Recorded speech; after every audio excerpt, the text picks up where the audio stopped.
Bonjour, c'est Rémi, l'auteur de Maîtriser l'achat immobilier. Je fais tomber le livre. Alors aujourd'hui, on va parler d'un sujet hyper important, la différence de budget entre être propriétaire, acheter, et être en location.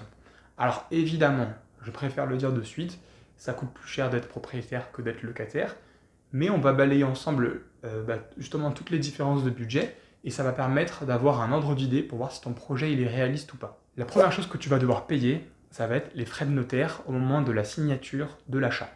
Alors, contrairement à ce que le nom indique, les frais que tu vas payer, certes c'est le notaire qui les collecte, mais en réalité ce sont ni plus ni moins que des impôts. Ça va représenter autour de 8 à 9% du prix du bien dans l'ancien. Par exemple, sur un appartement à 160 000 euros, tu vas devoir payer 14 000 euros de frais de notaire. Ça, c'est la première chose. Alors que quand tu es locataire, tu changes de location, à part ta caution que tu payes au début et que tu récupères à la fin, tu n'as pas cet énorme effort de trésorerie à sortir. Même si, aujourd'hui, il reste possible dans certains cas de se faire financer les frais de notaire en tout ou partie par la banque. Ensuite, tu vas avoir la taxe foncière et la taxe d'ordure ménagère, qui sont en fait prélevées en même temps. Quand tu es locataire, tu payes seulement la partie collecte des ordures ménagères. Mais quand tu es propriétaire, tu payes l'ensemble de la taxe. Donc cette taxe foncière, elle concerne évidemment les propriétaires fonciers, donc ça peut être propriétaire d'un terrain, d'un appartement ou d'une maison. Après, l'ordre d'idée pour le montant que ça va te coûter, c'est difficile à dire parce que la taxe foncière, elle dépend de la surface, elle dépend de la ville, du quartier, etc. C'est très particulier. Disons que grosso modo, pour un studio ou un T2, ça va coûter entre 500 et 650 euros. Après, il faut vraiment prendre ce chiffre avec des pincettes. Renseigne-toi sur ton secteur.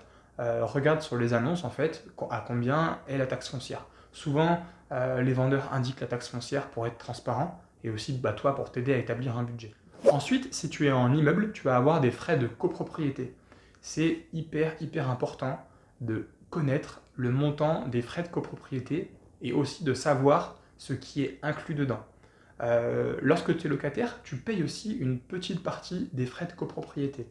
C'est-à-dire que tout ce que tu vas utiliser en tant que locataire, par exemple la lumière des parties communes, ce genre de choses, on va dire que c'est à la charge du locataire, d'accord? C'est tout ce que tu utilises. Par contre, tout ce qui va être les réparations, l'entretien et l'embellissement de la copropriété, par exemple le ravalement de façade, la peinture dans les escaliers, ça va être à la charge du propriétaire. Donc évidemment, le jour où tu es propriétaire, tu vas devoir payer l'ensemble de ces charges de copropriété. Pareil, difficile de te donner un ordre de prix.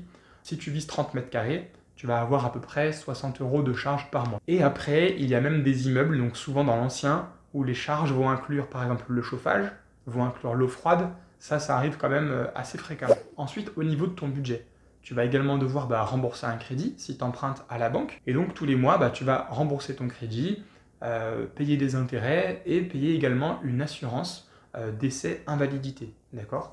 Donc tu vas avoir ton crédit, tu rembourses en fait du capital, des intérêts et tu as également une assurance qui couvre la banque. Comme ça, si toi tu as un problème, que tu décèdes ou que tu es invalide, eh bien c'est ton assurance qui pourra rembourser la banque. Parce que tu seras décédé donc.